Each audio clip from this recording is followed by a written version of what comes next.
Je suis responsable de la gestion du changement au Réseau Solidarité Itinérance du Québec. Le RSIQ, c'est un regroupement d'une quinzaine de concertations territoriales en itinérance qui vise d'abord à sensibiliser le grand public et les décideurs à la réalité d'itinérance, qui vise aussi à améliorer les conditions de vie des personnes en situation d'itinérance ou à risque de devenir.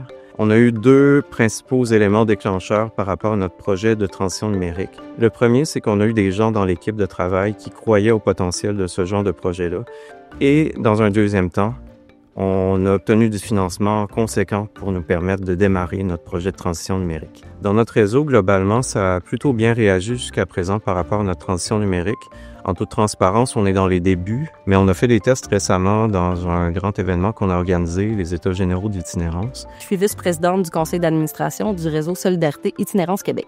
L'impact le plus concret qu'on a vu de la transition numérique au RSIQ jusqu'à date, je dirais que c'est la production de la déclaration commune lors des derniers États généraux. Je pense que lors de la production elle-même de la déclaration commune, on devait être 200-250 personnes quand même qui brainstormaient autour de certaines questions dans l'objectif de créer un document d'environ 3 pages. Là. Fait que c'est des travaux qui auraient probablement duré des mois si on n'avait pas eu l'aide des outils technologiques dernier cri. On a produit avec l'aide de l'intelligence artificielle générative une déclaration commune en plusieurs versions en l'espace de 2 jours et demi d'événements. Et 2 semaines après, on a été capable de dévoiler la version finale de cette déclaration commune-là à partir de milliers de lignes de données qui ont été collectées pendant l'événement. On a été très bien soutenus dans l'utilisation de ces nouveaux outils-là. D'un côté, pour bien cerner nos besoins, pour mieux cerner les outils qui allaient venir nous aider à combler ces besoins-là. Et ensuite aussi pour s'approprier ces outils-là puis les déployer auprès de nos membres. Le soutien est très important. Le premier défi qu'on a rencontré, c'est un défi de ressources. Sans financement, on ne peut pas lancer des projets ambitieux de transition numérique.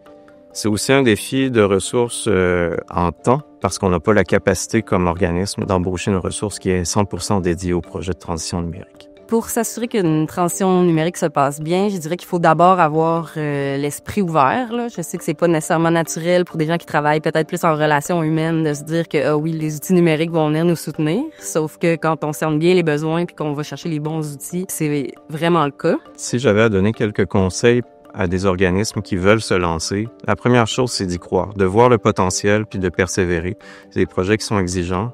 Ça peut prendre du temps avant que ça débloque à cause du financement, mais ça vaut vraiment la peine. Il faut aussi être bien accompagné. Il y a des firmes qui proposent des services pour vous aider à trouver des fournisseurs, à trouver des logiciels. Ça vaut vraiment la peine. Dans notre transition numérique, on n'a pas bénéficié du soutien d'un CSMO. On voit par contre que ça pourrait être utile, déjà pour accéder aux informations et aux programmes de financement et pour nous aider à développer les compétences numériques de nos employés puis des partenaires qui vont être impliqués dans le projet. D'ailleurs, je sais que Technocompétences et son pôle en transformation technologique et numérique sont en train de développer une plateforme qui va répondre à ces besoins-là. On a très hâte d'y avoir accès. Moi, j'ai accueilli la transition numérique à bras ouverts parce que, je constatais que quand même, il y avait certaines méthodes de travail utilisées qui n'étaient pas nécessairement au goût du jour. Puis ça a permis de mettre à jour nos façons de travailler.